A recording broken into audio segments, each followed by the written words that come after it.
Hola clase, esta noche vamos a discutir ser versus estar. So this should really be un repaso para ustedes because you studied it so much over the last few years. But we're also going to talk about how it can sometimes change the meaning of the words. So now you have this Venn diagram of ser and estar.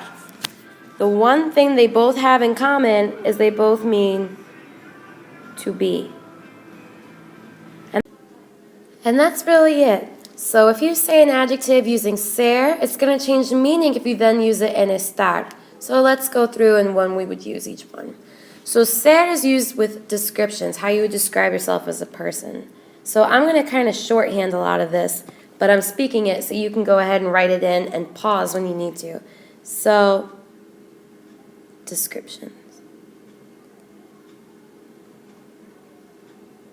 You wouldn't use it to say, I'm well, I'm happy, I'm tired. If you use ser with those adjectives, and that's saying you are always happy, you describe yourself as a happy person, as your personality, or you are a tired person who is chronically exhausted, and that's just a part of how you describe yourself. Those are usually associated with moods, because sometimes you're happy, and sometimes you're tired, and sometimes you're sad, and so on. So those would be with the estar.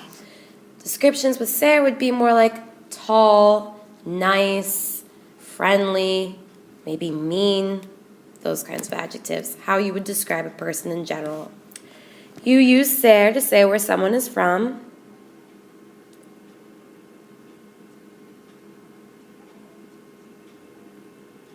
Por ejemplo, yo soy de Nueva York. ¿De dónde eres tú? I'm using ser at this point. To describe what someone or something is like, meaning, what's your sister like? ¿Cómo es tu hermana? Oh, ella es muy amigable. Ella es talentosa. Those are words that we would use to describe. So that kind of goes with descriptions, but just to clarify. Also to give the time, date, and day.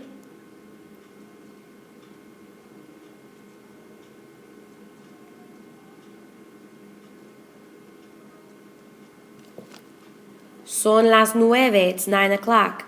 Es el 29 de agosto, it's August 29th. Es jueves, it's Thursday. You also use it for religion and career.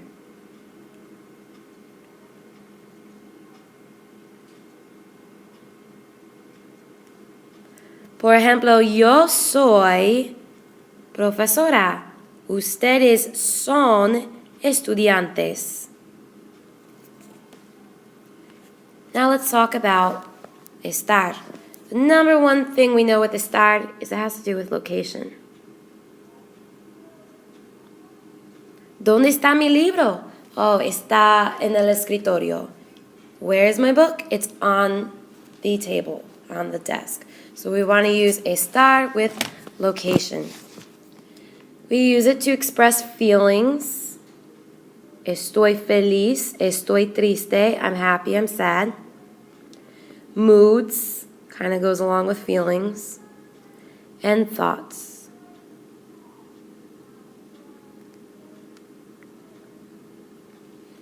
We also use it with the progressive tense. Progressive tense. Which means, ¿qué estás haciendo? What are you doing? Estoy hablando. Yo estoy viendo este video. I'm watching this video. How I really like to emphasize ser versus estar is ser is more permanent. How would you describe yourself as a person? Whereas estar is more temporary. How are you feeling right now? Estoy cansado.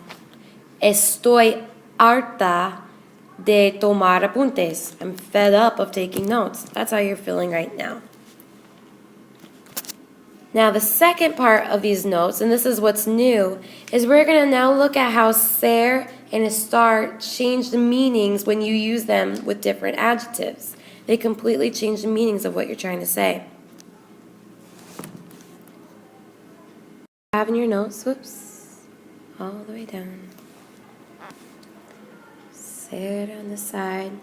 Estar on this side. Okay. So, for ser, we're going to use a few examples. We're not going to learn all of them, even though there are many, many more. We're going to use some of them that are more common that you guys should know. Let's look at the verb aburrido. If we say aburrido, as with ser, por ejemplo, yo soy aburrida, that's saying I am boring. I'm a boring person.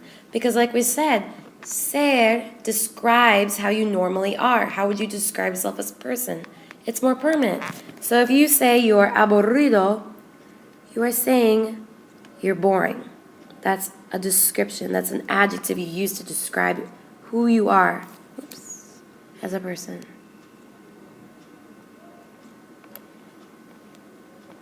Now let's say, estoy aburrida.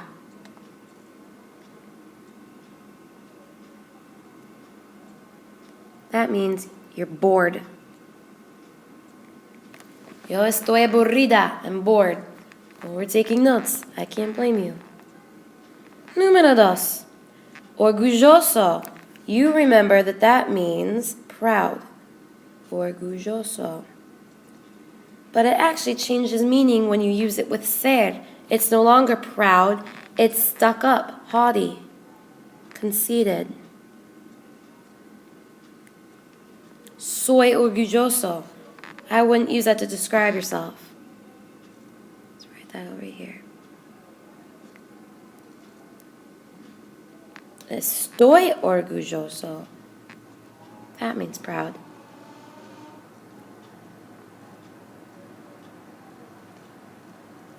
Número 3. Listo. When you say soy listo, you're saying you're smart or clever.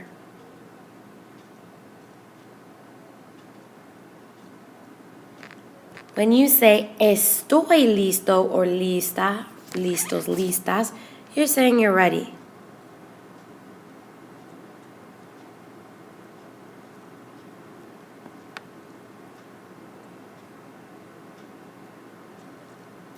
And our very last one is verde. When you say como la manzana es verde, you're saying the apple is green. I've run out of room, so I'm just going to do that here. Green. Now let's say la manzana está verde. You are saying it's not ripe.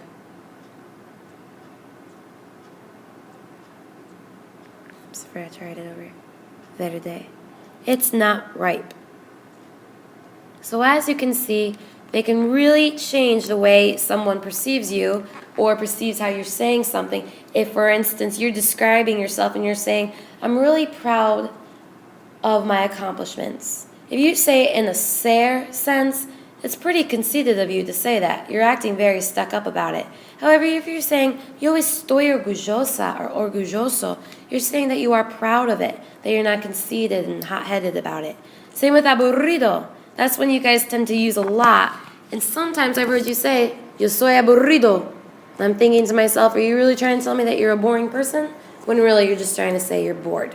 So be careful about how they change meanings. And like I said, there are so many more, but these 4 we're going to focus on, and we might learn a little bit more later on. Adiós, clase. Hasta mañana.